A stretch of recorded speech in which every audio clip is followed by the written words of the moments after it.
د پی ټی آی والا چې کومې خبرې کوي په دې ستا اوس څه خیال دی چې نواز شریف په ملک ښه کړي که نه؟ نواز شریف ملک د نواز شریف په حکومت کې نه دی، ملک اړو خراب شوی دی نه، دا زه ګارنټۍ سره ویم نه. ټول خلک وایي چې یاره عمران خان ډېر زیات ښه دی، تا هم ویلي چې عمران خان بس سمه نه ویم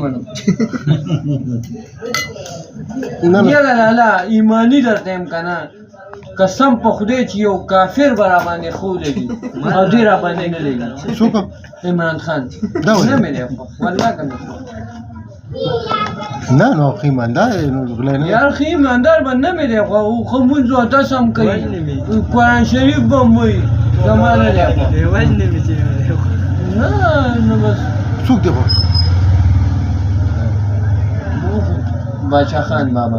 نو خو نشته اوس که نه، اوس خو دغه پارټي ودانه ده لا نه.